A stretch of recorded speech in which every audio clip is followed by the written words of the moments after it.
This is like a sound check. Monday, Tuesday, Wednesday, Thursday, Friday, Saturday, Sunday. Yes. Okay. So can you hear me? Yes. Monday, Tuesday. I've got to start music. Yeah. Oh, right. Okay. That's good to know.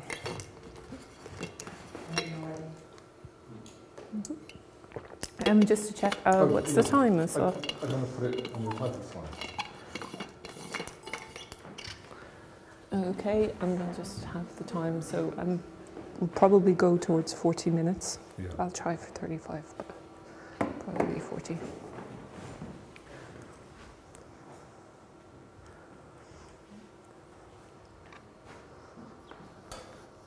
So just members of the audience, you might be aware at these seminars, they're actually broadcast live over Facebook and YouTube, but we'll cut off the live feed for questions, so your questions won't be broadcast. But if you heckle during the presentation, that will be broadcast. Okay, all right. That's not an encouragement to heckle. Chris, okay, are we ready? Yep. Yeah. Okay, thanks, I think we're ready. Good evening and a warm welcome to Whitelands College at Roehampton University, to the Department of Psychology and to this CREST research seminar. Welcome to the audience here and to those of you that are joining us from outside on Facebook and YouTube. This evening it's my great pleasure to introduce Sarah Cantwell, who is a recent PhD student here. She's been awarded her PhD having had a successful viva early this year in January. It's a great pleasure for me in particular because I was one of Sarah's research supervisors, so great to have you back and to hear about your research. Mm-hmm. Thank you. Okay, thanks very much, John. And hello everyone in the room and hello anyone who's watching on Facebook. It's really nice to be back here and to be the other side of my PhD years. The final year in particular was quite stressful, which I know is normal, but I can't tell you how good it feels to be here this evening and not a year ago, basically. So yes, and it's really good to be here as like part of the CREST seminar series as well, because it's the presentations are always really interesting and informative. So I'm really glad to be able to share what myself and my supervisors have been working on as part of my PhD. So I've just in terms of, I wanted to say that thanks at the start. So John Ray was my director of studies. So he guided me through some of the research that I'm going to talk about this evening. And Jack Hayes and Yoel Voss were my co-supervisors, and they were really helpful as well. And Mick Cooper very kindly and generously gave me access to the data for the project as well. Okay, so as the kind of slightly long-winded title indicated, I'm going to focus on a thing called dialogue this evening, and dialogue in the context of therapy sessions. So we might wonder, well, dialogue, what does this thing called dialogue mean, or how do we relate whatever kind of theoretical notions or intuitions we might have about dialogical talk? How do we connect or relate that to what clients and therapists are actually doing in the sessions? So, for example, we have this kind of a theoretical ideal or notion of dialogue, which I still haven't defined, but I'm sure you all have some kind of vague idea of what dialogue might be. And then I've put a kind of a transcript of some speech in the background. So this transcript has it has some annotations and symbols from the kind of conversation analytic style. So that was developed by Gail Jefferson. And I actually had meant to, like, it doesn't really matter for you guys. I'm going to kind of minimize those symbols and tell you to ignore them because you can still read the words and understand it. But the purpose of those symbols is to basically somehow indicate to some degree how people are producing their talk. So sometimes people can talk really quickly, and then sometimes they can talk very slowly and quietly and run away. And so what do you mean by that? What do you mean by that? So it's not just the words we say, but it's how we say them. So these kinds of transcripts are trying to capture more of how talk is actually produced in the room. So for therapists and clients, it would literally be how therapists and clients are kind of responding to each other in their kind of embodied physical kind of context as two human beings who use voices and verbal and non-verbal kind of gestures and facial kind of actions as well to communicate with each other. Okay, rambling slightly. This is meant to be just a brief prelude. So basically, the aim of the study that I'm going to talk about tonight is to try and kind of connect a kind of a theoretical concept of dialogue to very basic, concrete interactions between therapists and clients in therapy sessions. And as part of that, I'm going to touch on the issue of power, which is another very broad theoretical concept as well. I'm not going to focus, I know power is in my title because it's a really cool word, and yes, I like the power of pursuit as a phrase. But I'm not going to focus on that primarily. Dialogue is going to be the main focus, but I will kind of touch upon that, and I'd really like to hear what your thoughts are after you've seen some transcripts as well. So in terms of an overview of the presentation structure, the things in kind of purple are the things I'm hoping to kind of whiz through, but given how once I start to talk, I talk quite a lot, I'm really going to have to push myself to whiz through them. But basically, I just want to briefly give a rationale for why we might need some observational research and dialogue, and very briefly just indicate some existing conceptualizations of dialogue and existing observational research. And then I'm going to talk about the particular data that I studied and the analytical approach that we used, which was conversation analysis. And then I really want to spend the bulk of the time, so at least 20 minutes, on this illustration of how conversation analysis can help by going through some transcripts. And then just briefly, a few minutes at the end, some take-home points and limitations. Hopefully you guys will already know what the take-home points are by the time I get to the take-home point. So we'll see. Okay, so in terms of why we might actually need what I'm calling observational research on this thing called dialogue. So I'm talking here, and I suppose I'm assuming people are from a therapeutic background and may or may not have kind of engaged with a kind of a notion of dialogue in therapy, and this a kind of a particular way that clients and therapists might have of talking to each other. The next slide will explain that a little bit more.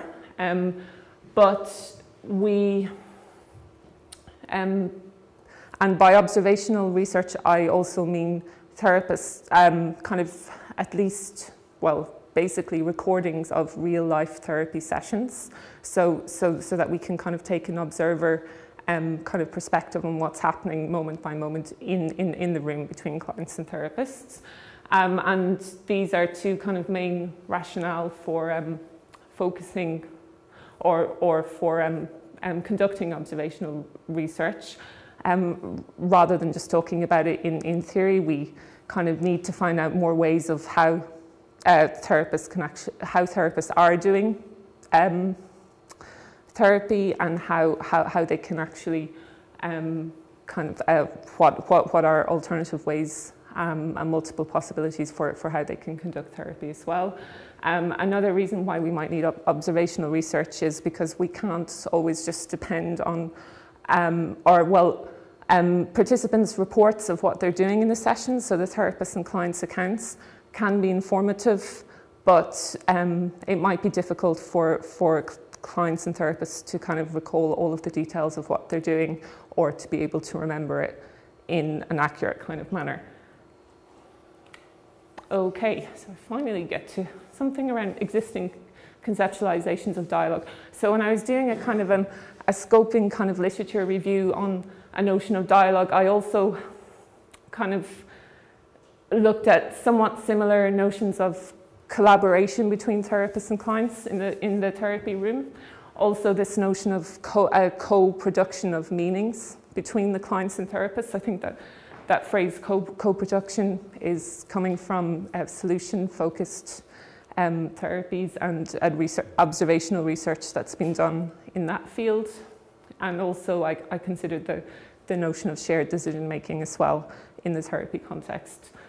So as indicated in my abstract, Cooper and MacLeod have followed some Finnish practitioners and researchers called Sekula and Trimble, and they kind of define dialogue in therapeutic conversation as a kind of talk that displays an openness to multiple understandings of what might be going on.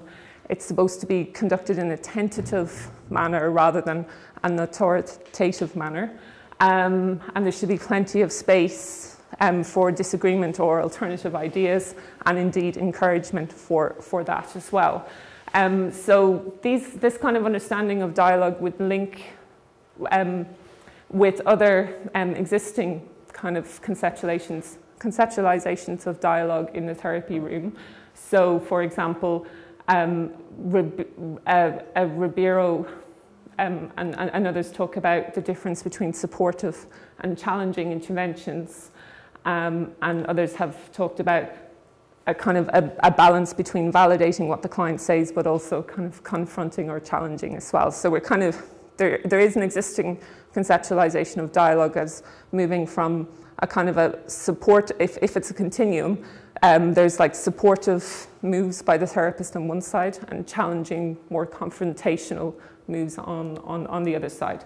So I'm still, as I mentioned at the start, interested in how we might be able to relate these to the actual concrete interactions that are happening between clients and therapists in the room.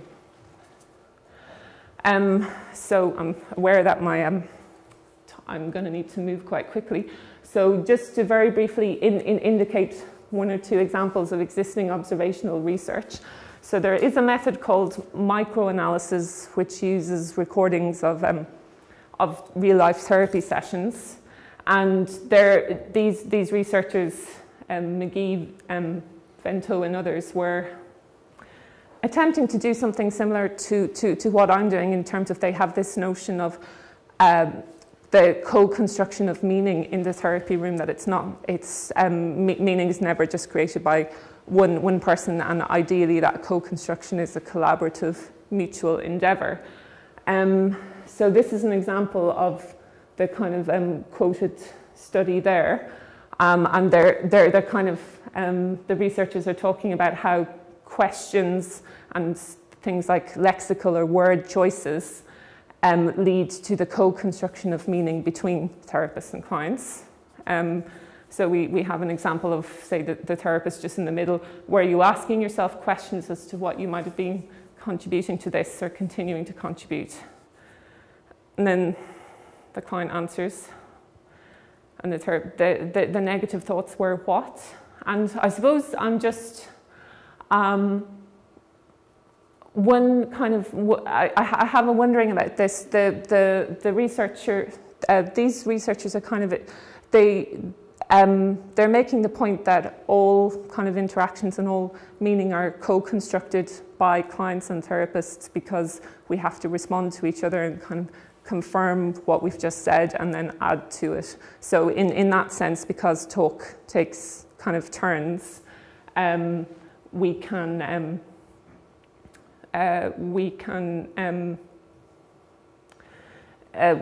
kind of count it as a mutual or collaborative venture, but I'm just kind of questioning the fact as to whether all questions and all answers therefore count as dialogue.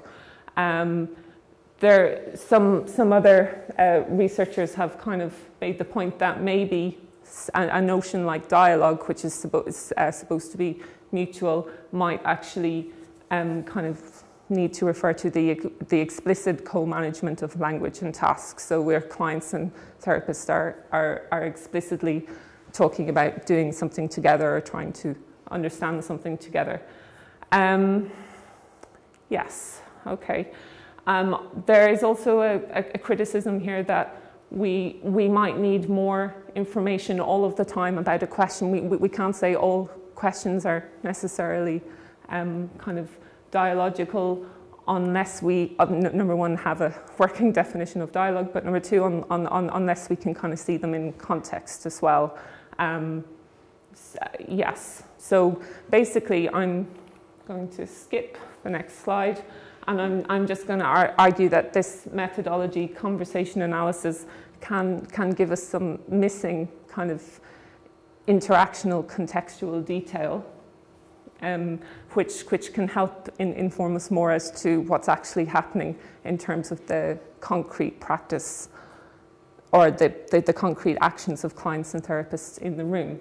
So as a kind of a qualitative methodology, CA essentially tries to describe how the participants themselves are understanding what the other, what each is doing in the conversation. So whenever we talk to someone, we're kind of responding to what we interpret they've just said, and then we're kind of adding something to it in terms of our own agendas for the talk.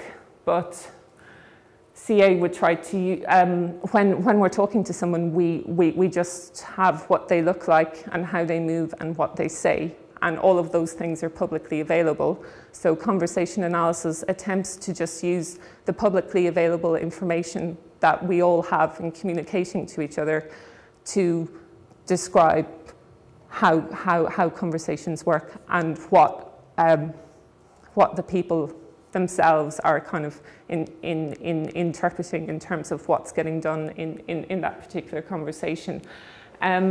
So in terms of the kind of validity of, or the kind of criterion for evidence for conversation analysis, the ideal is a kind of a notion called apparent validity, so that we can just kind of point at the phenomenon and say, here is the thing I'm trying to describe.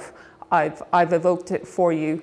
What I'm trying to, you should be able to see what I'm describing in my evoking of the conversation between the client and the therapist. And if you can't see what I'm describing in the data, then you can call me out in that and say, hang on, I don't agree with your descriptions there. We have to go back to the data and check that, and maybe we're missing something, and maybe the participants are observably understanding what's going on in a different way to my descriptions of it.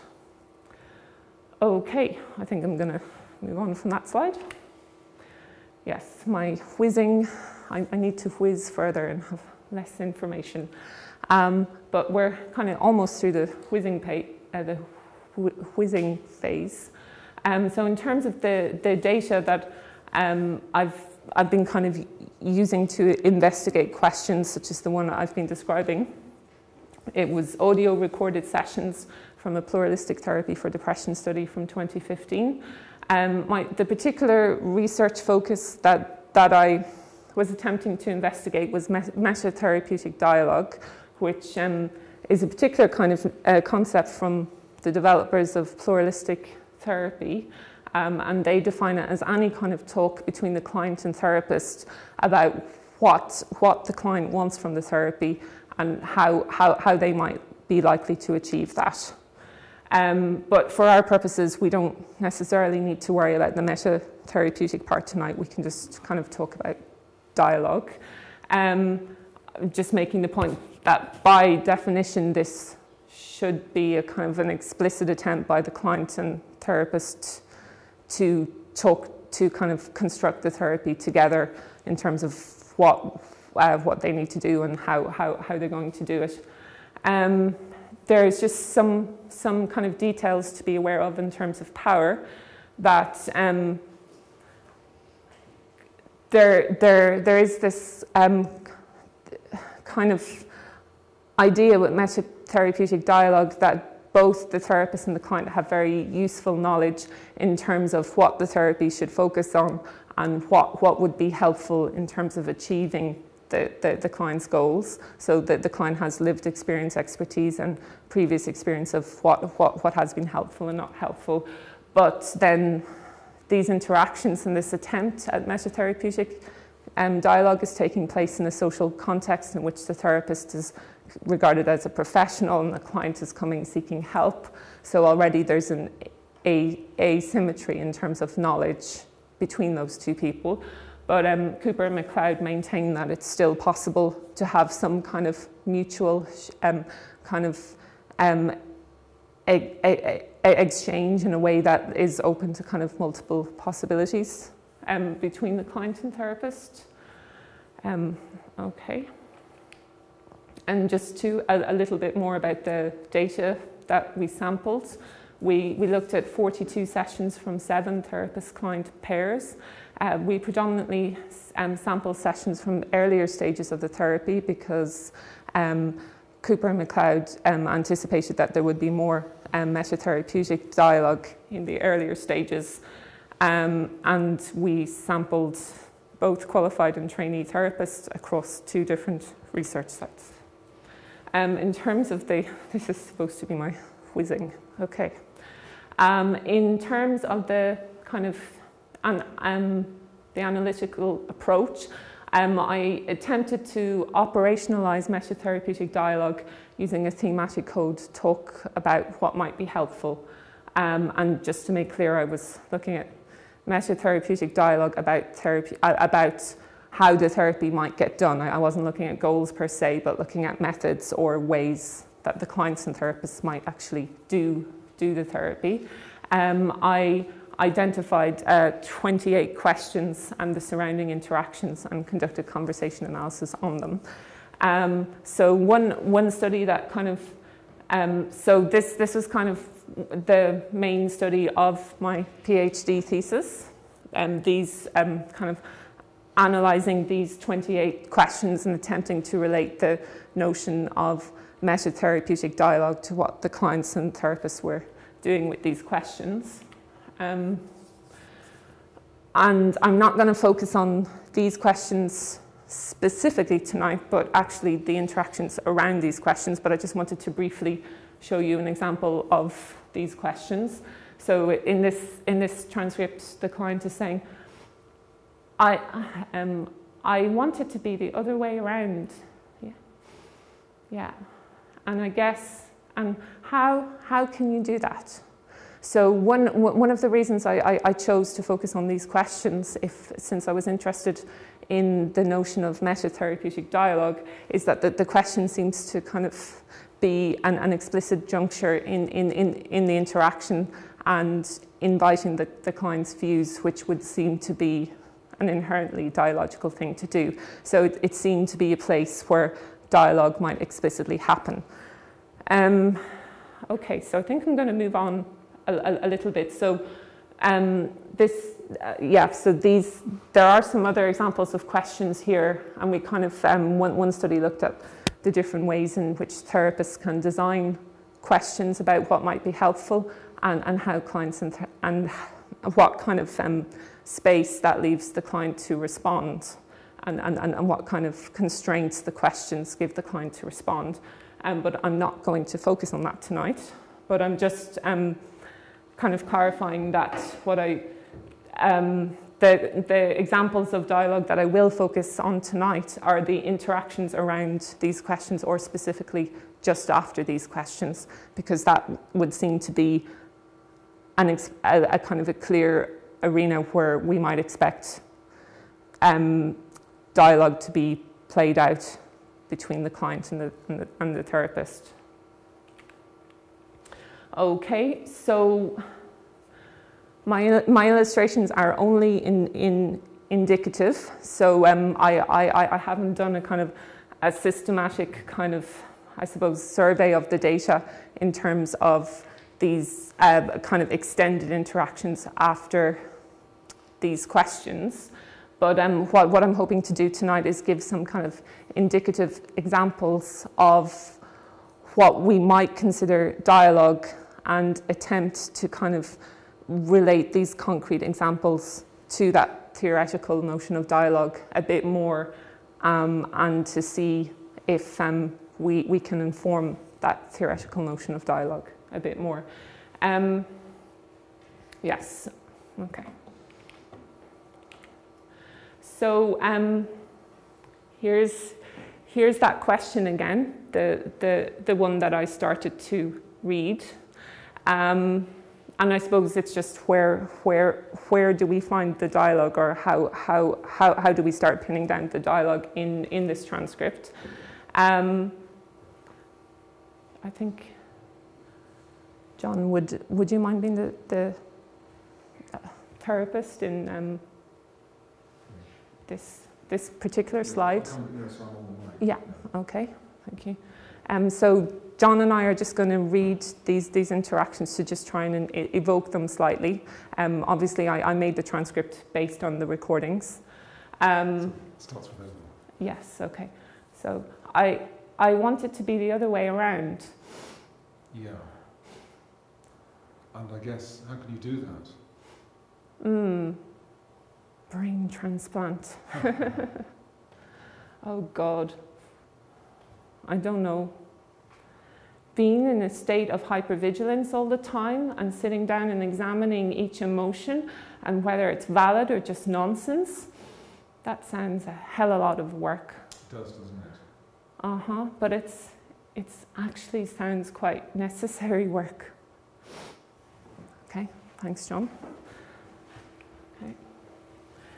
So we might, just on that kind of conceptualization of dialogue as a kind of a mutual sharing of views, we can see here at a kind of, I suppose, a common sense level that the therapist asks the client a question, so that the client has referred to something that they would like, a state of affairs they would like, and the therapist asks, and I guess, how can you do that? And the client gives a kind of, well, first of all, a joking answer in terms of brain transplant, and then a kind of and then there's some laughter which shows some kind of affiliation between the clients and therapists, and then the client gives at the very least, a not knowing answer. But in line 11, what we have is a 1 second pause, and that's a potential place where the therapist could have come in. And I have lots of other examples where if the client gives a not knowing example, the therapist rushes in immediately to try and almost save the situation or something. But here we see the therapist just kind of sitting back, and although the client has already started to, the client has been started with a sarcastic answer in terms of brain transplant, and then a not knowing answer, so it looks like there's trouble. The therapist is still giving them space to expand on that. And then even down here, when the client is doing what we might consider an answer with some complaining elements in terms of being in a state of hypervigilance all the time. So that kind of, I suppose, generalization to all of the time is one of the elements that it's one of the things that people do when they're observably complaining about something. So that the client is giving a complaining, slightly sarcastic answer, but it's really interesting. The therapist endorses that in line 16. It does, doesn't it? So, and then quite interestingly, after the therapist endorses it, then the client actually rolls back and says, but actually, maybe it's necessary. So just in terms of the conceptualization that I've been kind of working on, I would like to call that a kind of a more liberal position, or what the other conceptualizations of dialogue call the kind of supportive, validating kind of side of dialogue. And I just called it liberal. But it's kind of liberally giving space to the client and inviting them to contribute, and kind of not shutting them down and validating what it is they're bringing. Now, I think we're going to continue this particular little piece of interaction. And John, could I ask you this time to be the client and I'll be the therapist? So we're continuing from the last line. So, but it actually sounds quite necessary work. So if you would be able to, yes. Okay. Necessary work. Well, I guess part of it is about being, I mean, I think this is exactly what you're doing at the moment, which is kind of noticing what those kind of voices are. And then I guess here, or in places like this, having the chance to kind of think it through and actually say, does this make sense? And then hopefully the next time that voice comes up, saying, you know, I've done a terrible thing here, actually kind of reminding yourself, okay, when I sat down and when I thought this through, really carefully took everything into account, actually, it's not a terrible thing, you know? And that's a kind of a process we can go through again and again. Thank you, John. Okay, so this, just to clarify, is continuing from the previous piece we've looked at. But here we can see that the therapist is now moving to respond by giving their view on how the client can do that. So if we remember the question back here was, well, how can you do that? How can you get to the place that you want to get to? And obviously the client and the therapist have talked previously about this goal, but I don't necessarily think that the content is so relevant here, but more the kind of the actions in terms of what the clients and therapists are doing. So these are all kind of markers that the therapist is displaying a perspective. So, well, I guess. Yeah. Okay, and this one here is quite interesting. So the client is kind of acknowledging what our kind of, we would call this a kind of a continuer,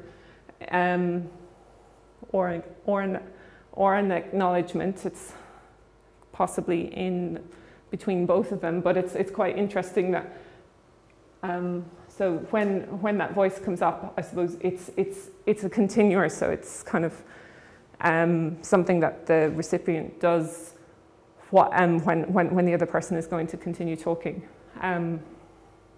And we can clearly see that in line 29, the therapist is kind of holding the floor.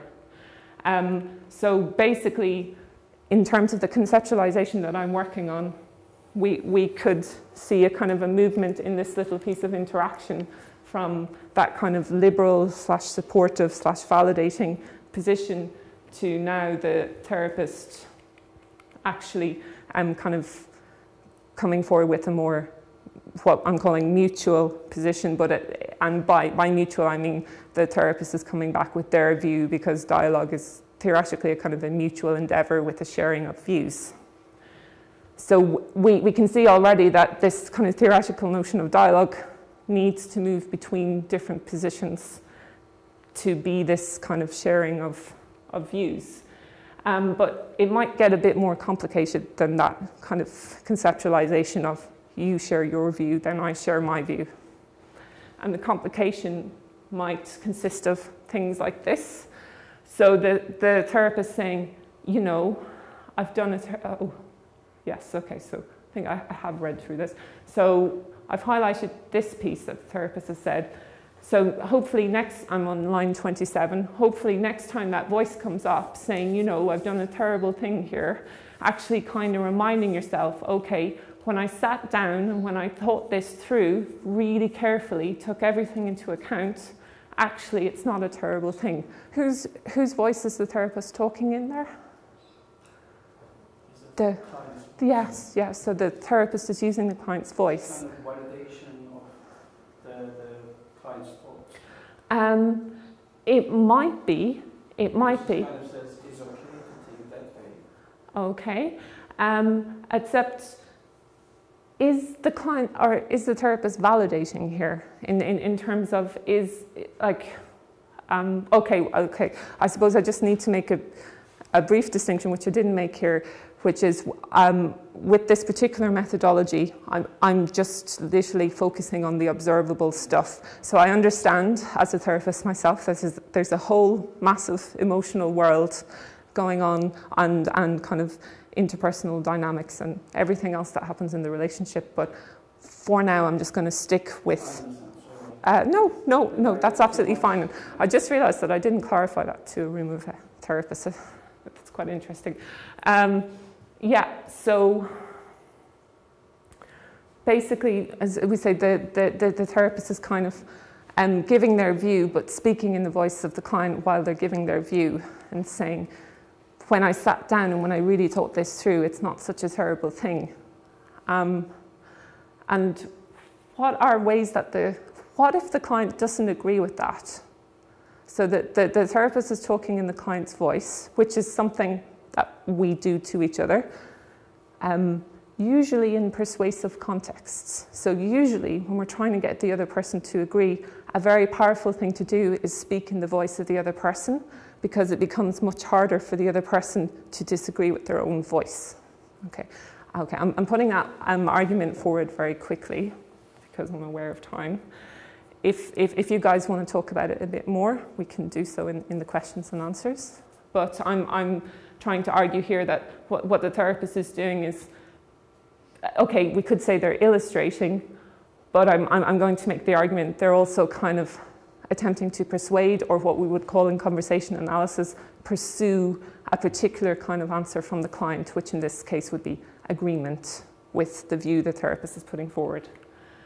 And another thing that tells us that what the therapist is doing here is kind of pursuing or persuading is the therapist comes to the end of their turn here.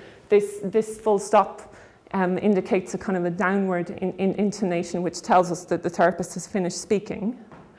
But in line 34, the client just minimally kind of acknowledges and says, mm-hmm, and they don't give an expanded answer.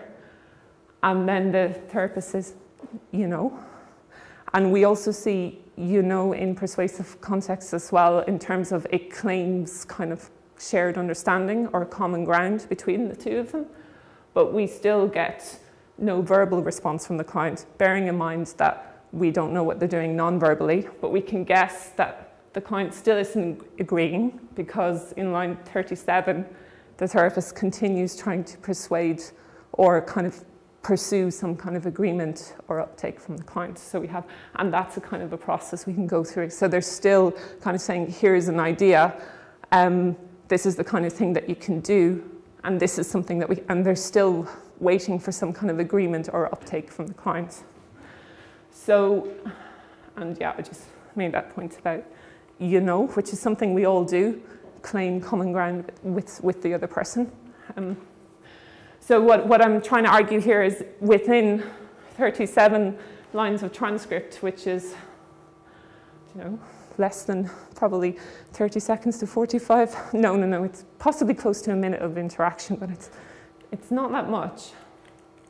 We've moved from a liberal position in which we were kind of inviting and endorsing the client's view to a more mutual position of the therapist giving their view. But then what we see is it's not as simple as just giving your view. Kind of pursuing agreement or uptake from the other person is inherently part of giving your view. Okay, so so when I say pursuing kind of agreement from the other person, what I mean is things like presenting it in a convincing way, for example, by using the other person's voice, claiming kind of shared understanding. If the other person doesn't look convinced, continuing with your kind of your selling of your idea. Okay. And just to actually illustrate quite quickly, this piece of interaction continues.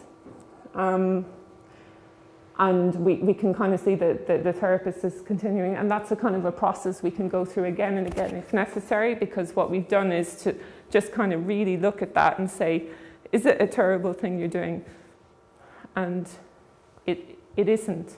No, it isn't, it can't. you know that so that the therapist is still trying to convince the client here using kind of some persuasive stuff, which I'm not going to go into. And then, interestingly, there's something going on non-verbally here, because this is a 2.4-second pause. And then the therapist rushes in line 47 to say, that's not to say it's not hurting him. So the client maybe has been doing something non-verbally to show some kind of disagreement, and then the therapist is trying to anticipate what that disagreement is. And then they actually kind of sidetrack onto that issue. So the whole time the client has been kind of minimally responding to what the therapist has been saying. And then they have this kind of, at least the therapist is verbally anticipating that there's disagreement from the client, and then they sidetrack onto that other issue. So I suppose that's slightly off the point, but the point is it's a bit complicated. The talk kind of moves back and forth. It's not like we're ever just having dialogue about one thing, then we slightly get sidetracked about something else. And the therapist has been putting forward their views, but the client has been minimally uptaking them. And in this particular session, the therapist and the client don't come back to, and how can you do that? Because they've moved on to talking about other things. Okay, slightly behind time. I do have one more transcript that I'm going to show you guys, and then, yes.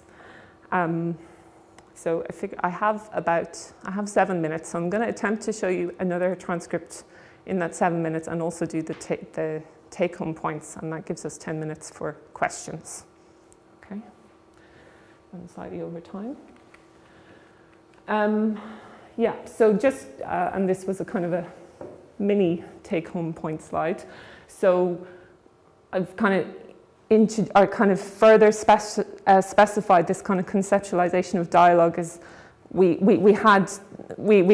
before we did this research, we kind of knew that it moved between that kind of supportive, liberal side to the more kind of mutual, kind of the therapist perspective coming in. Sometimes it can be challenging, but I'm kind of introducing a kind of a third kind of thing that's going on in all of talk, including dialogue, which is this kind of pursuing thing that we all do when we're trying to kind of display our perspective. And obviously I'm not saying that these are the only kind of positions or things that people do when they're doing what we might call dialogue, but they're a very important part of it. And just, I suppose I'm aware I'm moving through this quite quickly, but the findings are they're taking a lot from existing CA findings. And for example, this researcher, conversation analyst Pomerantz, kind of wrote a paper on pursuit, and kind of picked out various things that people did in her data when they were pursuing a particular kind of answer from the client. And I'm using her findings to kind of inform how I describe what the participants are doing. So I still need evidence that the participants are doing it, but my descriptions are kind of informed by some of the work that Pomerantz and many others have done since, in terms of what kinds of things people might do when they're pursuing. Okay. So just to attempt to run through another piece of dialogue quite quickly. John, would you mind being the client for this one? The client, yeah, thank you. That's brilliant. And that felt great. And yeah, that is where I get my sort of meaning and my self-worth. I don't know, do I need to try and take those feelings into other parts of my life? No? Well, I guess the question for me would be, I mean, that really makes sense what you're saying about that gives you meaning, but also it feels sad in a way, I guess, that there's that kind of underlying kind of, I'm not a good person. I don't deserve things, which feels like something you can kind of fall back into and kind of come back to if you're not doing things that do feel good. Yes, and I guess question for me would be, I wonder what would be a good way of thinking about yourself so that could be replaced. Instead of thinking, I'm not a good person, I don't deserve things, how would you like, what would make sense? Because it might not be, you know, I'm a wonderful person and I deserve the universe, and, you know, but I wonder what would be a kind of a way of thinking about yourself. I don't know. I don't think there is any quick answer to that. Well, maybe it's something to have a think about.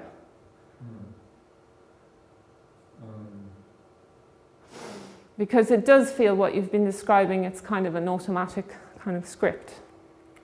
Okay, so thank you, John, again, being very agreeable. So I'm just going to briefly make the point here that there is interactional evidence that the therapist is pursuing. So that if in line 23 the therapist has just finished saying what would be a way of thinking about yourself, so that could be replaced, and we have silence from the client. And so the therapist continues in line 25 with an increment. So they're not starting in a whole new sentence, but they're kind of adding on to what they said previously. Instead of thinking, I'm not a good person, which is another thing that people do when there's silence, when they're putting forward their view. And then again in line 27, we still have silence, and the therapist comes in with another increment, because it might not be, you know, I'm a wonderful person. So we keep having these gaps for the client to come in. Client doesn't come in, and the therapist goes again with trying to get the client to come in with this kind of answer of what could the client say, what's a different way the client could think of themselves. And then we have when the client, there's a very, very, very long silence in line 32. The client says they don't know, and then the therapist suggests, well, maybe we could have a think about that, or maybe you could have a think about that. And then the therapist is kind of accounting for why they think this is important. So I'm going to argue that that is evidence of interactional pursuit. So it's the pursuing position. And just my take-home point is that maybe one of the ways that power is kind of realized or materialized in the therapeutic relationship is through something like pursuit. So if the therapist has a perspective that they kind of want the client to agree with, one way of attempting to get the client to agree with you is to do this kind of thing here. And just to kind of point out quickly that this, it's quite multifaceted in that the therapist is technically using what we would call tentative language. So in that theoretical notion of dialogue where it should be tentative, we have, how would you like, what would make sense? That sounds nice and tentative.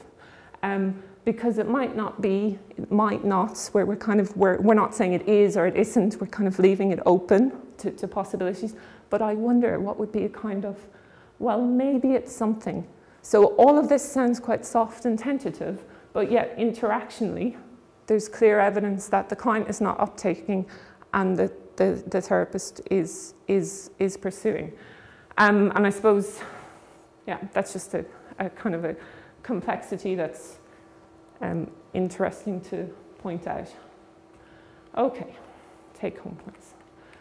So in terms of concluding, I've moved my pursuing to just underneath the mutual, and because I still haven't kind of formulated a figure for this, but there is an argument that pursuing agreement or uptake from the client is an inherent part of being mutual in talk or giving your own view, but that very much complicates dialogue between clients and therapists, especially if the therapist is already a professional and then they're pursuing uptake from the client. So one conclusion is that if we are to see, or if we see dialogue in sessions, it would need to be a kind of a movement back and forth between these two positions, and it's very much complicated by the fact that we all pursue, when we're telling the other person what our views are, we're pursuing agreement from the other person to our views.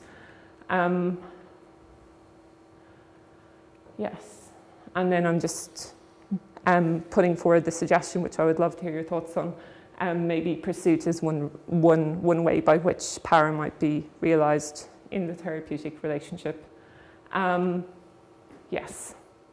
So, and then a practical kind of implication would be if we're training therapists and if qualified therapists are kind of reflecting on their own development as well, we might need more awareness that even if we're using tentative language, we can still be doing things like quite persistently pursuing a particular kind of answer from the client. So it's not as simple as just kind of coding for tentative language and tentative sounding words. We have to look at it in the interactional context of what the client and therapist are actually, how they're responding to each other moment by moment.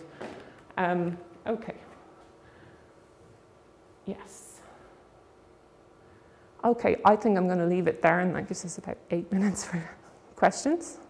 Why don't you just, yeah. If you want to finish I think I'll just leave them there for people to see and ask about further if you guys want to.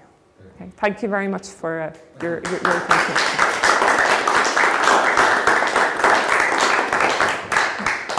So thank you very much, Sarah, and thank you very much those of you joining us remotely. We hope you come back and join us again some other time. Do email us if you have any comments or questions. Thank you. Okay, so the online audience leaves us there, and we now